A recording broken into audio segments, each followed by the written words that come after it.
Hello, hello. Can we hear me on the YouTube live? I hope I didn't blow your ears out. We have the TikTok open as well. But guys, I'm going to turn off the TikTok. I'm going to turn off the TikTok in a second. Come please join me on YouTube live. We're going to do a breakdown of Plastic Soldiers, and I can't screen share, unfortunately, onto TikTok, or at least I don't know how. So guys, on the YouTube, how does it sound? Does it sound okay? How we sounding? We sounding good? Hi, Alicia. Volume's good. Everyone says the volume's good. Amazing. How we doing? How's everyone doing? What's going on? How are we doing? How are my lovely people?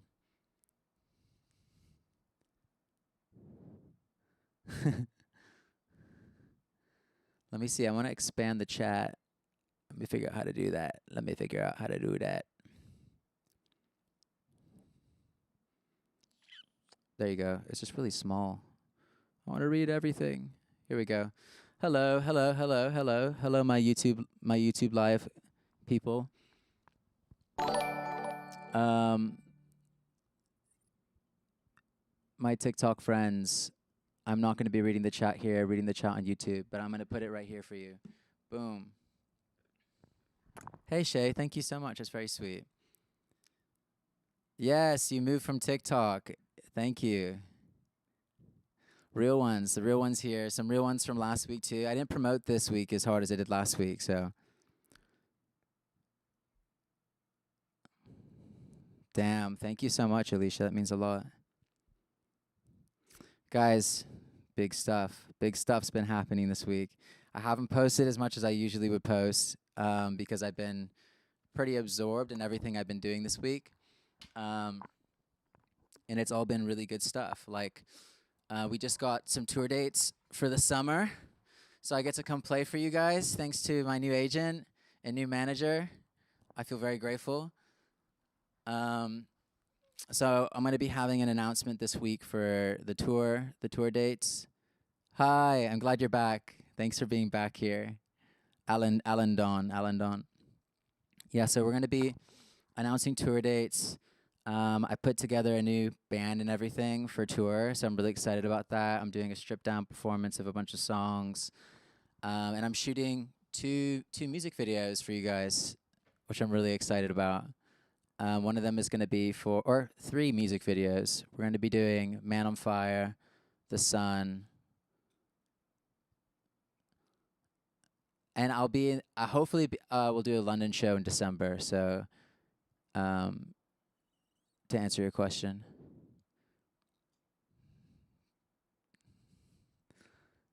thank you. Yeah, I want to come to Florida. I really want to come to Florida and play for you guys. But yeah, we have all sorts of good stuff going on. Also been making new music as well, so I'm really excited for you to hear it. But yeah, I guess today we're going to be opening up Plastic Soldiers. I'm going to walk you guys through the song and everything.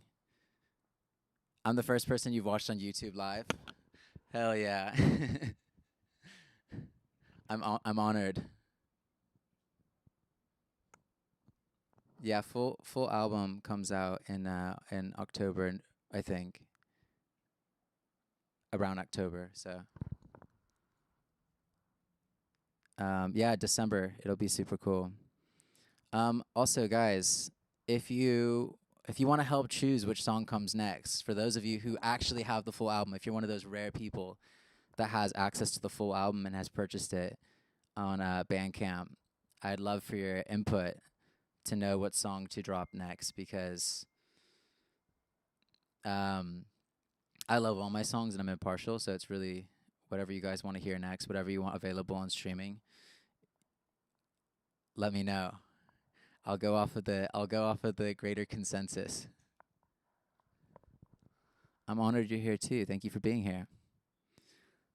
Um, I had like 4 cups of coffee today, so I'm having a heart attack, but hopefully those nerves die soon. I also just get really excited to speak to you guys because I've never really had done a live stream apart from last week or 2 weeks ago, and it's still a novel thing to me. I'm still getting acclimated to it. Afterlife, you want me to drop Afterlife? I can do that. To everyone on the TikTok, we're on YouTube. We're on YouTube Live. I'd love to speak to you and get to know you guys. So join me over on YouTube Live. Okay, guys, let's pull up this session. I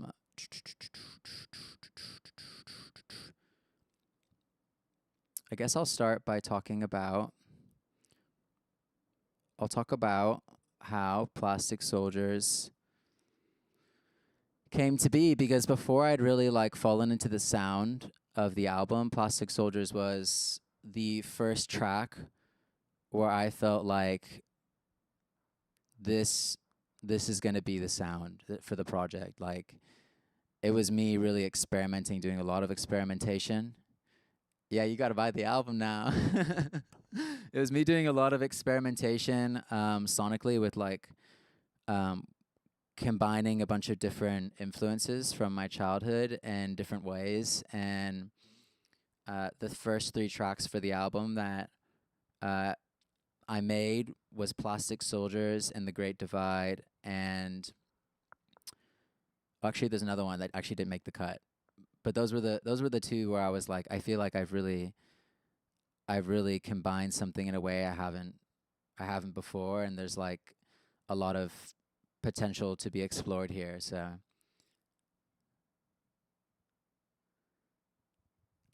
sorry, I'm reading your comments. I just wanted to hop on real fast. Thank you so much. I'm glad your girls love the music. It means a lot. TikTok people, I'm on YouTube Live. Join me on YouTube Live. Oh yeah, if you want to buy the album, Sydney, who's part of my management team, she just posted it in the chat. You can get it on Bandcamp right there.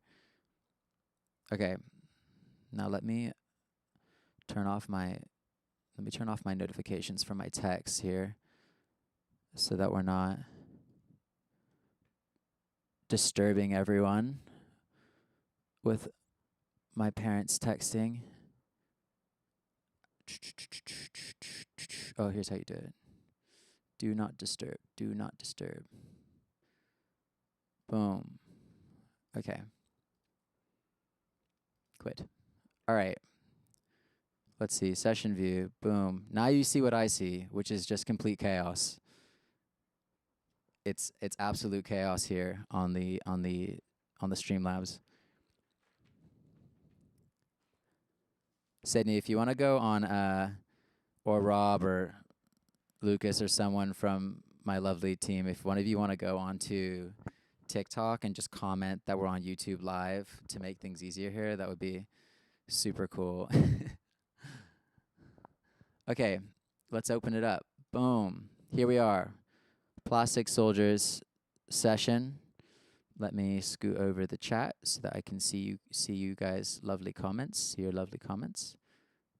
Bada bing, bada boom. There you go. I don't know how to close. I don't know how to make it bigger. How's the view, guys? Can you see okay? Does it look okay to you? I think that this is as smooth as it's going to get on the screen. Yes, my TikTok friends. Live time. Join us on YouTube. Join us on YouTube. Okay. Well, I'll play the track for you. Let me know. We're going to start, but I'm going to play the track. You tell me where the volume needs to be, if you want it louder or quieter, because it's going to be fucking crazy. Oh. Can't. Oh, no, not this. Not this warning. This usually means that I have to delete shit off my computer. Oh, no, it's playing now. Change his mind. That's good.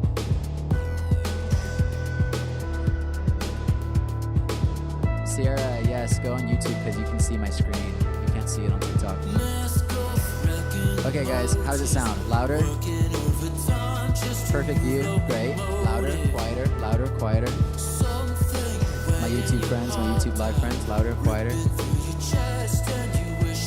Oh, wait, not the bottom of the chat.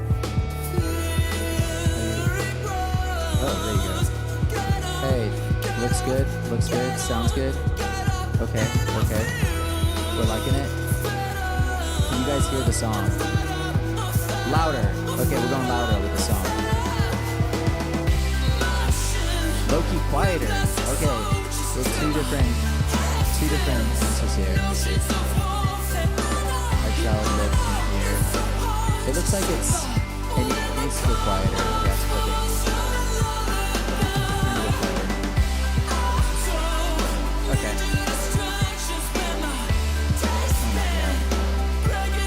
Oh my god. Okay. It's definitely loud. Okay. I think that's okay because we're going to be playing like one component at a time here. Okay, let's do this. I'm going to start by going one verse at a time, and we'll talk about... Oh, it's quieter on TikTok because the live stream is not for TikTok, guys. If you can't hear anything on TikTok, that's because this live stream is for YouTube. I just put it on so you know that we're here. Okay. I think we have enough people in here, so I'm going to leave. I'm going to leave the TikTok. But I love you guys, and we'll see you on YouTube. Bye-bye. Okay. All right, guys. I'm going to play the verse real quick, and then we'll go from there.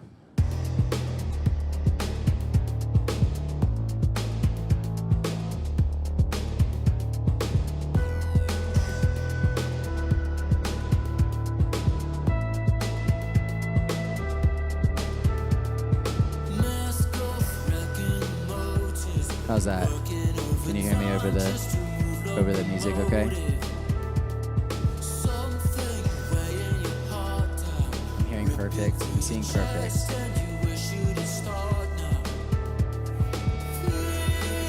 Yes, Simple Minds was definitely the inspiration for the song.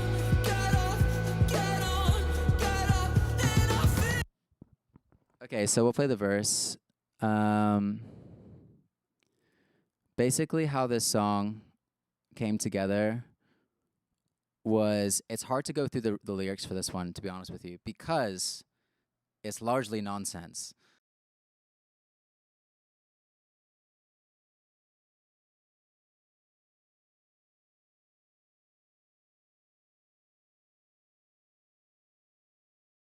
In terms of like the feel for the groove of the song.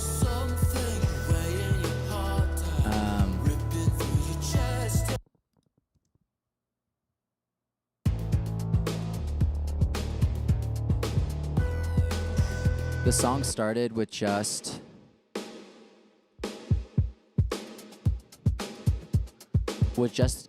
these electronic drums.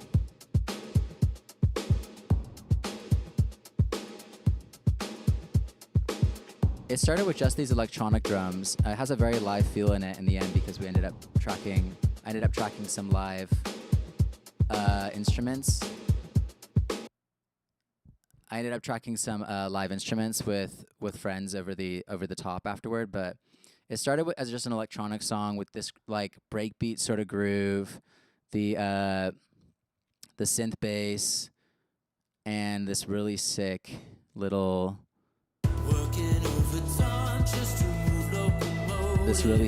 line. And this lead line was made on like my favorite device ever, which is like this little guy, which I'm sure you guys have heard in like random TikToks and stuff like that I've made. It's a sampler, but it's also like a sequencer, and it has a little speaker on it, but you can also it also just has a bunch of like synth sounds. I don't know, it's really fun. It's a really fun device. Here, I'll show you what it can do real quick.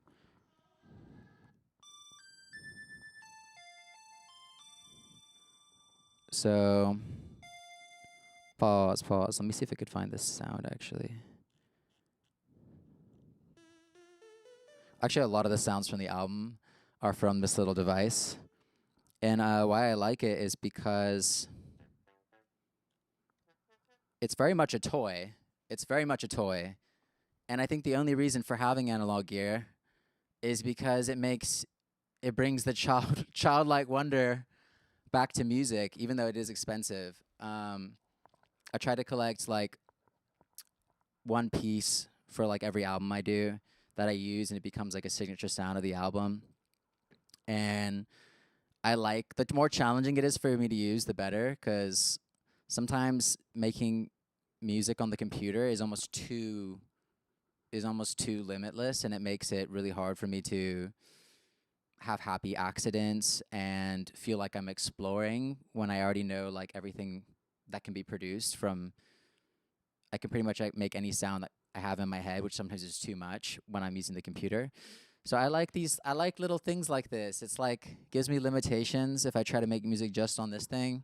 It's very much like a toy. I feel like like that childlike wonder of making music, where you're like playing a guitar and can only write a song on maybe two strings because you're um, new to it. It's a novel thing for you.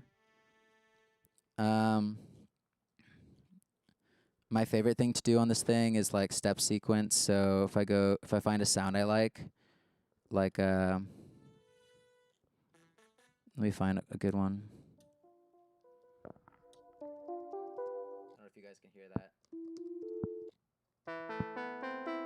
I like that sound. So what I can do is I can type in 16 notes or like up to 64 notes.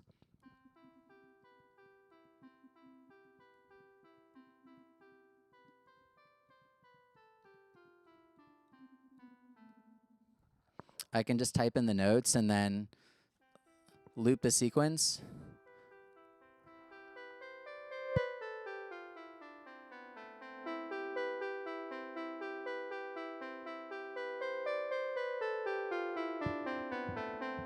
I don't know if you can hear that, but I don't know if you can hear that at all, but this is how I make a lot of my lead lines. Um, and yeah, basically after I made the entire beat to where it kind of felt like there is a song there for the most part, like an electronic song. Then I started the process of like the vocal melodies and freestyling over it. And this song was largely like when I went to go freestyle melodies over this beat, um, that day I was just feeling really on it. I may have I may have smoked quite a bit, but I was feeling really flow state. And I was improvising melodies and a lot of lyrics were already coming out. I had a lot of feelings inside and a lot of lyrics were already coming out in the when I was improvising takes. And those lyrics ended up feeling so good in the melody and in the pocket that it was really hard for me to want to get rid of them and start fresh when I decided on the melodies and I was like in the writing process. So I took the gibberish and I hit up my friend Hugh, who goes by Fair Hazel. He's an amazing artist, and I do a lot of writing with Hugh. Like we've known each other since we were 15. We both have this kind of eclectic international influence and upbringing, and we met at like Berkeley 5 week like music summer camp when we were 15, and yeah, we just started figuring out how can we fit as much of this gibberish and make sense of as much of these gibberish filler words as possible so that they can stay in the final in the final song. And I think because we both have been going through the struggle of trying to break in music since we were 15 to really no avail and having these really volatile careers. And because we both share in that frustration, a lot of the lyrics ended up at the time.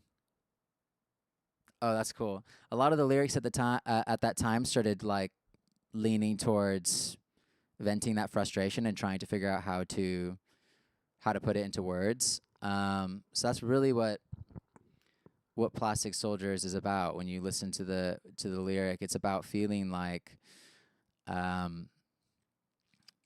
this small, insignificant piece in a larger game of the industry, and like tirelessly working towards something with no avail. That sensation of running on a treadmill, which is like, I thought it tied in well with the greater theme. I thought it tied in well with the greater. Oh, someone's at the doorbell. Bow.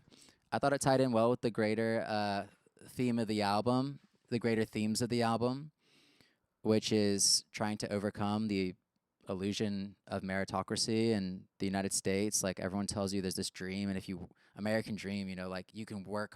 If you work hard, you can achieve anything. There's a ladder to be climbed. When there really isn't a ladder per se, and it's not necessarily the people who win aren't necessarily the ones that are working the hardest. A lot of the time, it's luck, and a lot of the time, it's like it's privilege. It's the privilege to be able to keep putting your name in that lotto and to endure, which can be easier for some people than other people depending on your circumstance. So the song is about playing in that game, that unfair game and that frustration.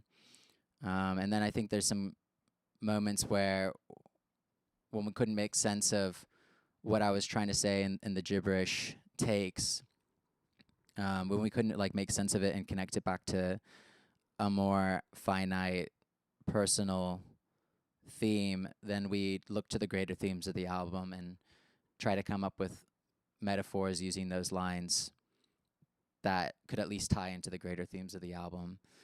And so why I like this track is because I think the true meaning of it really comes down to the listener and how they choose to interpret it. And I'm really curious to see how you guys interpret the different lines, because a lot of them were made from my subconscious. Like I was trying to say something, but I didn't know what it was exactly that I needed to say. And I think through your interpretations, I've been able to, and people commenting and messaging me different interpretations of these lyrics, I've been able to figure out exactly more of what it is I was feeling at the time, And I think that's the nice thing about art as well. There's no such thing as, there's no wrong and right. There's just what is. And at the end of the day, if it's coming from a place of, it's coming from a human being and it's coming from a place of catharsis, it's, not anyone's human experience is that unique to the next. We all have fundamentally the same feelings inside, and I think that, it can have meaning to anyone. Okay, that's the lyric bit. I can't really break down the lyrics more than that. I also can't see if there's any additional comments. It doesn't look like there are. It looks like most people are just listening, so that's nice. But feel free to comment. Beyond that, I think the other cool part about this song and the breaking down here, because I'm not sure how much we need to break down, but it started as an electronic track, but it ended up sounding so big and live afterward, because I'd taken this electronic track, and me and my friend Cameron, we went to my friend's studio because he's got a big live room and a big studio.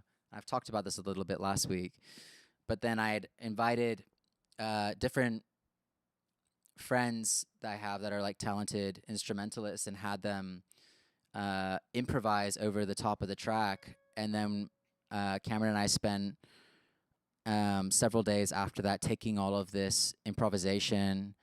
My friend laid a guitar solo down. I had another friend just wail on the drum kit afterward, and we figured out how we can blend those elements in to give it more of a human feel. So in the case of the live drums, it sounds live, but a lot of it is we just kept the drum rooms here. I'll show you.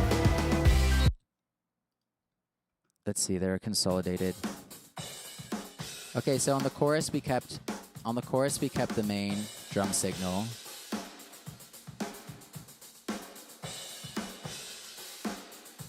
And on the verse we just kept the overhead. So It is the electronic drums on the verse, but it sounds live still because we kept these drum verbs, these drum rooms blended into the back. They're all going to where are they going to? 31, 32. I can't even show you the individual tracks because I printed them all together for exporting.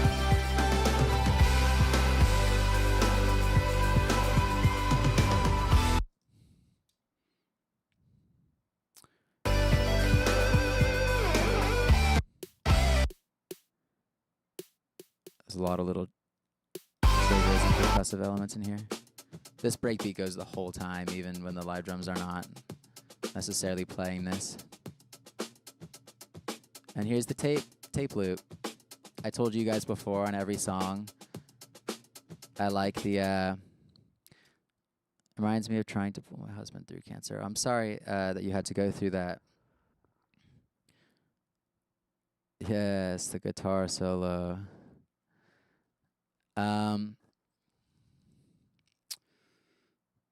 Yeah, I told you guys before that every song has a percussion tape loop that kind of goes through the whole song because I wanted to capture, that was part of the 80s inspiration, was the limitations they had at the time for looping percussion and different drum sounds through the song were usually defined by the fact that everything was on tape. And to my understanding, from watching interviews and stuff, once a tape loop was laid down, it was easiest just to let it run to the very end. So I have like a lot of percussion elements that just no matter what's going on in the song will continue to the very end and have like tape emulation on it and stuff like that. There's not guitar tabs, but I can ask Cole to make some. The solo is comped from a bunch of different solos, so he would have to do a lot of he would have to really dig in. These are the percussion loops. Let me see what else is here.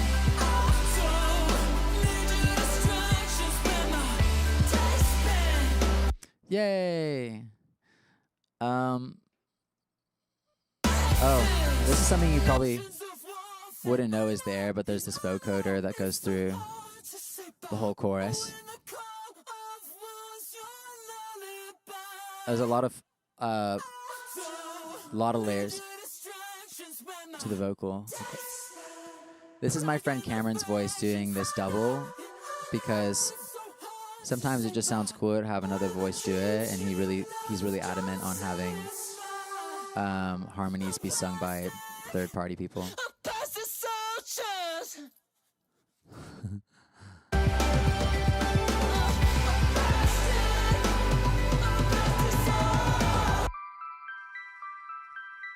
Here's a little ARP from my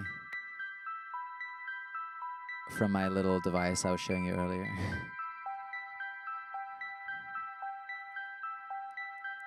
Glad you love my voice. Thank you so much, Anita.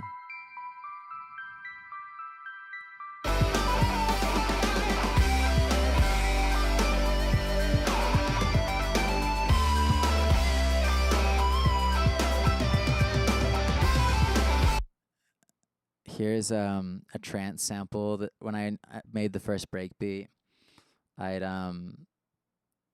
been listening to a bit of trance music, and I wanted to like put some sort of something in there that's had that vibe. So this is a sort of like dance D&B trance sample thing on the verses. It's pretty cute. I don't know if you can hear it, but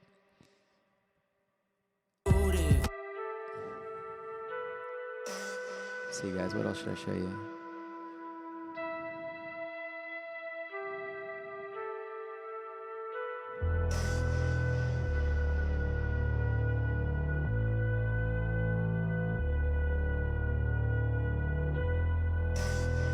Alright, so when I made the first version of this song and I'd sent it to my dad, he's super supportive, so this, take this with a grain of salt, but he hated this. He hated it when I first sent it to him because it was super unmixed and it really was more of an electronic song. The second verse, I actually had the whole vocal pitched down the octave, like, because I thought it sounded cool, and I was just going way too crazy with the experimentation, and it didn't feel like a fully realized concept. So he was valid, but I remember sending it to him, and he was like physically repulsed. But I think that's what makes a good supportive parent is he's never sugar-coated feedback for me, even in the garage when I was playing with punk bands and as a kid.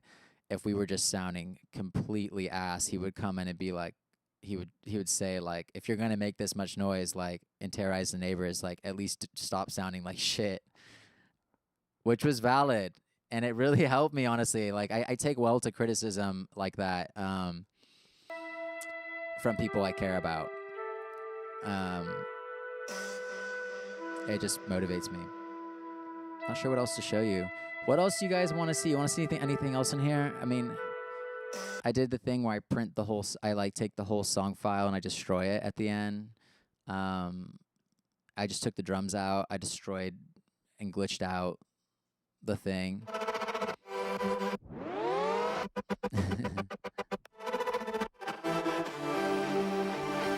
I thought it was kind of cool because when we had the drummer playing to it, it really felt like it could have been a weird guitar solo or something at the very end.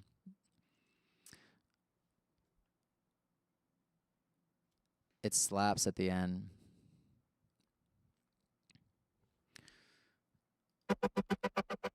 Immediate unsolos. How did I find my singing style? Honestly,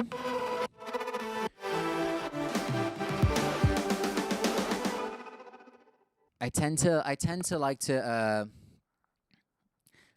to whenever I feel like the river of popular culture is going one way, I always want to swim upstream because I think I'm just like a pretentious hipster or something. And I think I had really gotten tired in music I was listening to, hearing all these vocals where people are deliberately singing really bright and very feminine, and my music already has like a lot of feminine ethereal elements to it, and I wanted to figure out how to ground my voice a bit more and to have a bit more masculinity in my voice, and a large part of that was just practicing more. Like I wasn't a very experienced singer, not as practiced as I should have been, to achieve the things I wanted to. And so I started practicing every day, and it allowed me to access like a lower register in my voice. And I think that in culmination with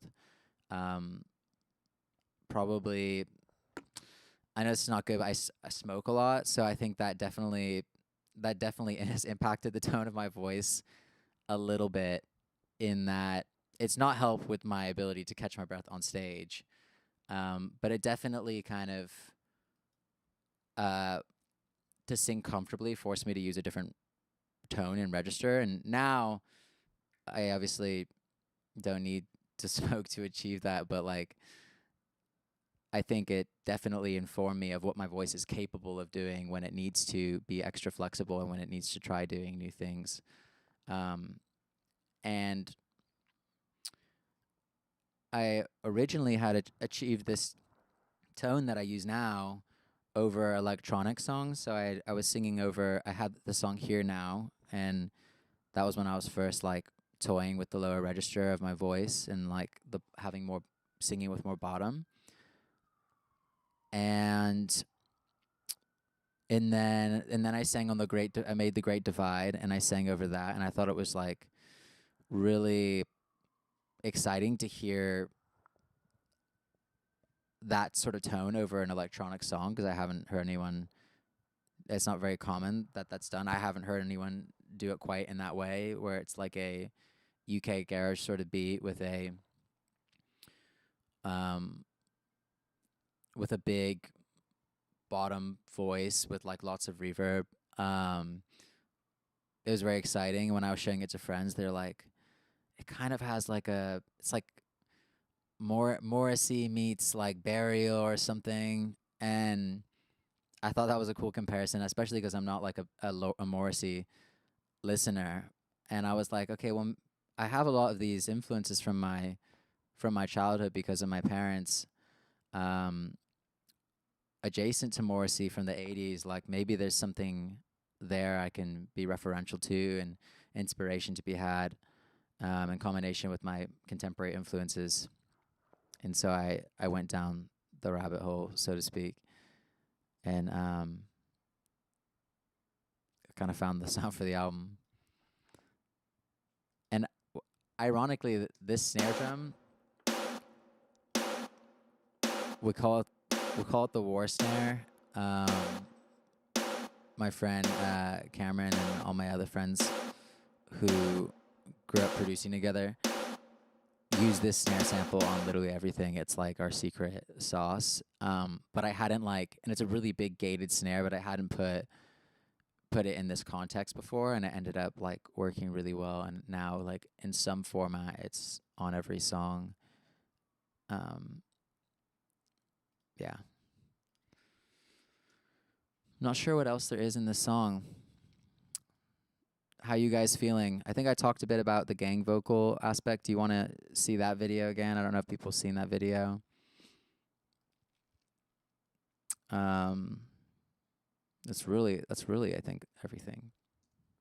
Solo and stuff. Oh, these are being bussed somewhere. Where the fuck are they? Oh, it's the falsettos.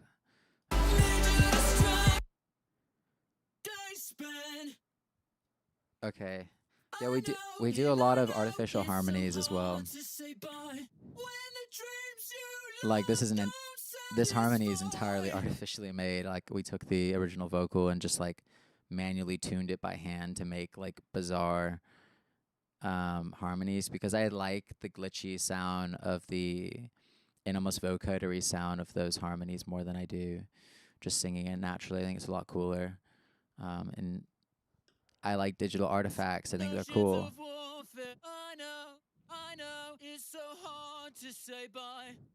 Okay, that one I did. That one I sang a low harmony and then we changed the melody afterward.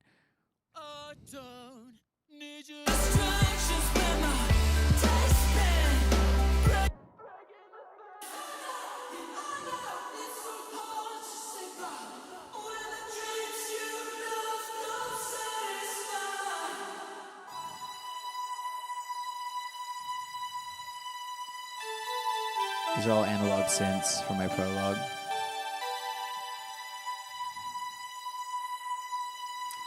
Oh, I'm glad you appreciate it.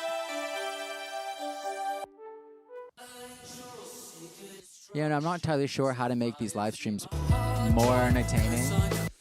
I think I'm used to going in front of people and wanting to just like perform, but you know, it's not that. It's something else. Let me pull you guys back. Damn, it's dark in here, bro. How do I don't have a brightness button on my I don't have a brightness button. We have Franklin. Shout out Franklin.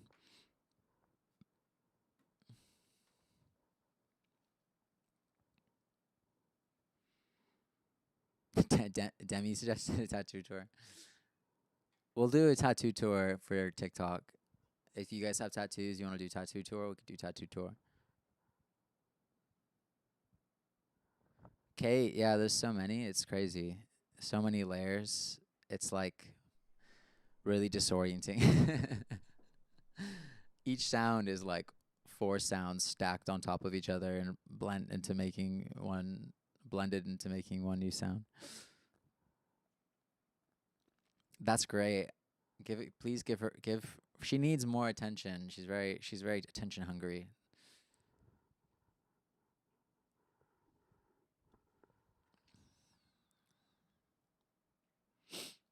I think I would do a live stream sort of performance sometime if I can get it to sound right, cuz honestly, doing this shit, like doing the live stream and trying to get the sound going okay, is really weirdly difficult. I don't really know what the technology is behind the live stream because you'd think it'd be a bit more straightforward, but it always sounds not good. Like it sounds okay at best. I think there's just like a whole ecosystem of gear and stuff for streaming live that I like just fully do not understand. Um, Never enough tattoos. But I wouldn't be opposed to it. If I could figure it out, I'll try to figure it out and then I'd be down to do it for sure. But we're doing like we're gonna do a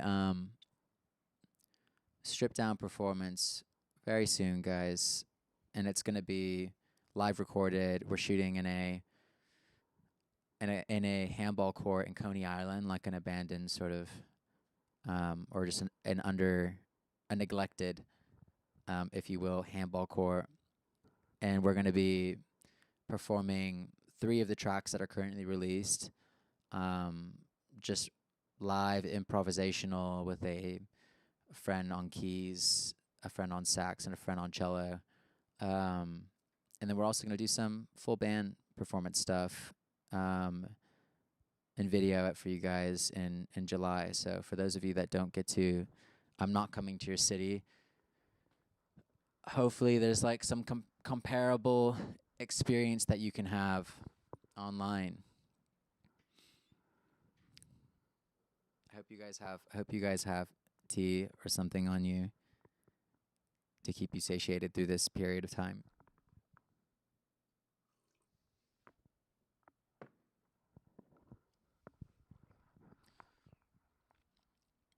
I always start these with adrenaline and then I end with like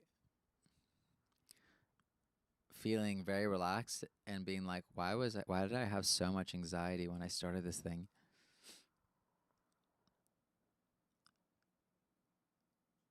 Sad you aren't coming to South Florida yet. Yeah, I don't think we're doing South Florida yet. I'll read you the dates. You guys want the dates? Cuz you guys, if you're one of 20 people here, you're a goat. You're honestly a goat and you deserve to know where we are going. Oh, we have vinyl. We got the vinyl. We got the proofs for the vinyl. Okay, guys, I'm pulling up the dates for you. Beautiful people. Okay, we have. Here we go. Here we go. July 10th, Chicago, Illinois. July 12th, Minneapolis. July 15th, Philadelphia. July 16th, NYC, so I'll be back in the city. July 17th, Washington, D.C. July 26th, Seattle. Quite excited about that. If you're in Seattle, we're going to have a good time. July 28th, San Diego, hometown show. You know how we do. That one is 21 up, though, so if you're under 21, I'm deeply sorry. I will be back. July 29th, Los Angeles. By the way, these dates are subject to change, so I'm reading these to you, but they're subject to change by like a 24-hour to 48-hour, radius until the official announcement. So if the date doesn't work for you, it might end up working for you. After Los Angeles, we have San Francisco, the 30th. And then we have 2 random-ass dates out in Texas, out in Denton, Texas, which I'm not even quite sure where that place is, but I'm excited to go and see it for the first time and meet the Dentonians. And then August 5th, San Antonio, Texas. So that's what we got for July and early August, and we will have more dates for you guys late August, September. Yes, NYC, we're gonna be back in the city.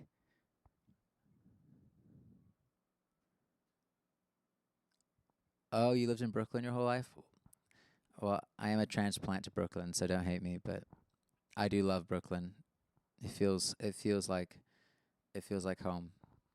I think my cats like Brooklyn too, even though they've never been outside.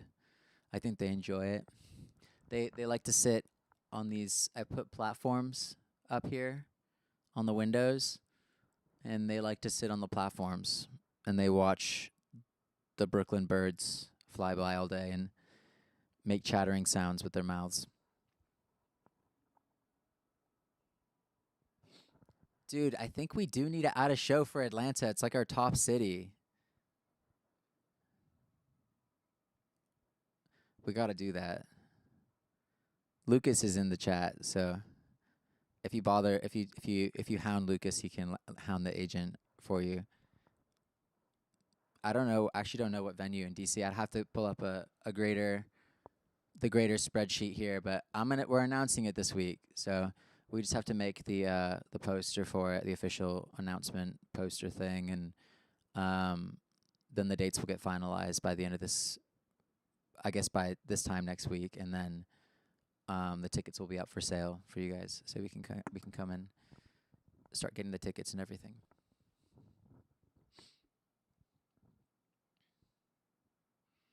Yep.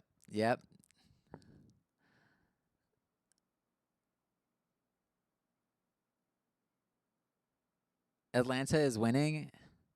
What are we doing, guys? Need to get on that. We got to go to Atlanta. There were a lot of people that commented Atlanta. I think we're playing Mercury Lounge, right, guys? In New York.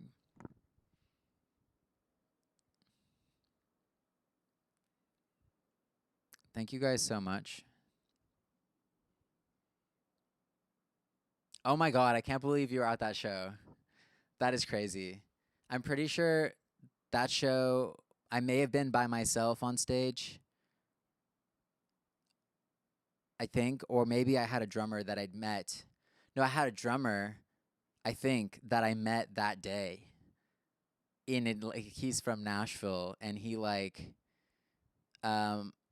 my manager at the time, my previous manager was managing Big Boy from, was doing day to day for Big Boy from Outkast, and so we were in Outkast studio and rehearsing, and it was the weirdest. And I just met this guy for the first time. He's from Nashville. He drove out to Atlanta.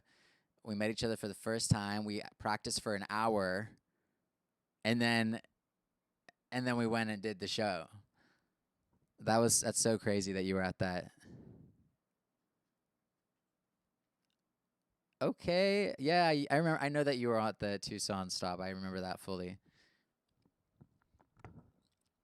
I remember things. Even though I'm very ADHD, I tend to forget things. There's some things I do remember.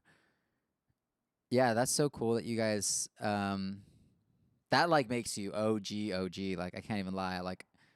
I know there's probably people that are disturbingly OG from previous years of my life, 10 years ago, in different bands and stuff, but you guys are proper, you guys are official Lucius OGs. That's pretty cool.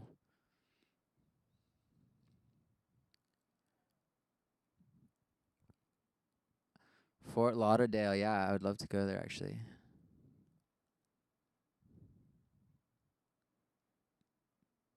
I know you were at Silver Lining Lounge.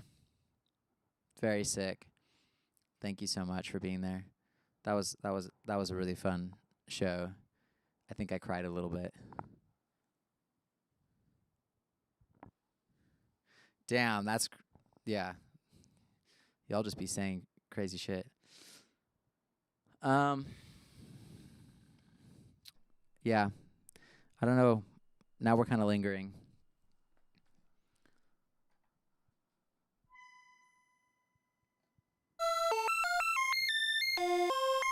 Can you guys hear what I just made?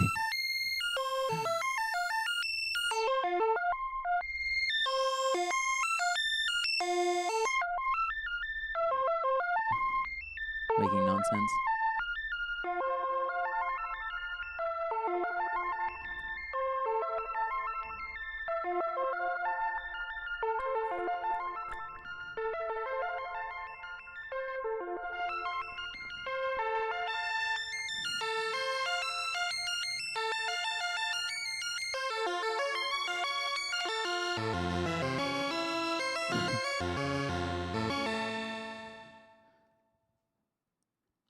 I've been making music since I was like a child, you know. Like unironically, like my parents are very supportive in me doing music, and so I was like doing piano lessons and stuff as a kid, but I was like musically challenged at like with the I also drums was my first instrument, so I was doing that since I was a kid. And I was kind of musically challenged in that I like could put 10,000 hours into trying to learn how to sight read and never be able to do it. Like something was like wrong with my brain. It could be like I don't know what it is. The the neurons were not connecting in that way. The paths were not being made. But what I could do is I could do things by ear really well, and I could write music really well. So I've always been able to do that. So I was writing a lot of songs as a kid, and then started playing bands. I was a drummer when I was 13, and have been trying to pursue it ever since. I've been trying to break since I was 13 years old, and I have not even like considered other career paths. I've just been doing music in different capacities. So like super obsessive compulsive about it. Dude, I cannot sight read. I don't know how people do it. Some people can't really write. And they can't do things by ear, but they can just sight read like crazy. You could throw down any piece in front of them and they can rip it, and I'm really envious of those people. My brother being one of those people, by the way. My brother's really good at sight reading. He was I always wished he would have been played in a band with me or something, but he always refused to do it. I think the idea of me doing it disgusted him and made him not want to do it. So, because he felt like everything was a competition, which it was not.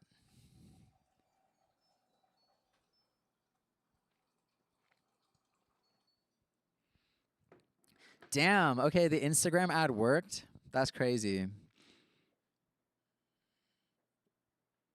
Wow. Okay, that's super cool that you found me through that.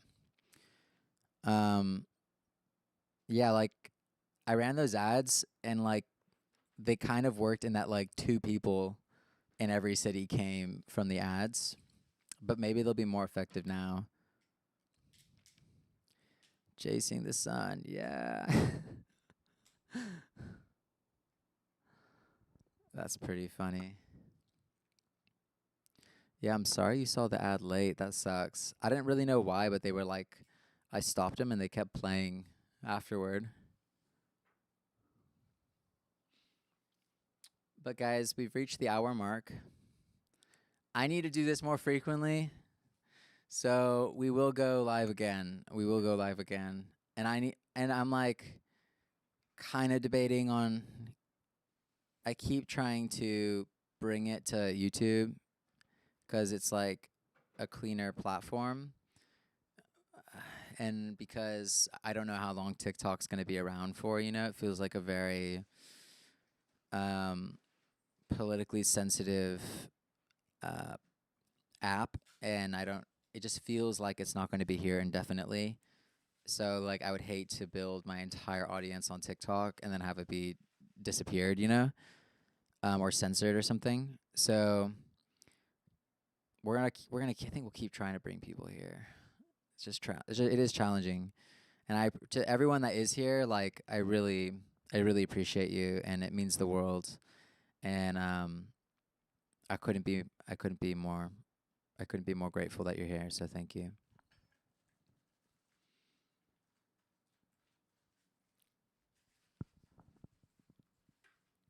Um, but yeah, I'll answer, guys. Save your questions. We'll go over them for the next one. Yes, we get to see you again on this tour. It's gonna be so sick. Do I get a ring light? Will that be too? Is that too influencery or something? Or will that improve this circumstance? But when you used to stream, you had no background music, did you? Damn, that's so crazy. I know that you're the one person on Twitch. It's sick. Maybe we do it on Twitch. I did it on YouTube because you said to do it on YouTube. You said not to do it on Twitch, right? I don't know. It's hard for some reason for people to find the stream whenever I do it on YouTube. And I know Twitch, you just go to the account. It is streaming to both, but like, I feel like I want to consolidate to one and build. Also, you could do the really cute emojis and stuff in Twitch.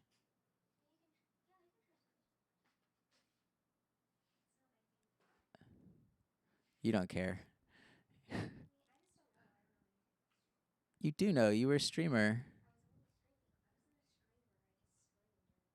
She says I wasn't a streamer. I just streamed. Okay. All right, guys. We'll catch you later. Bye bye.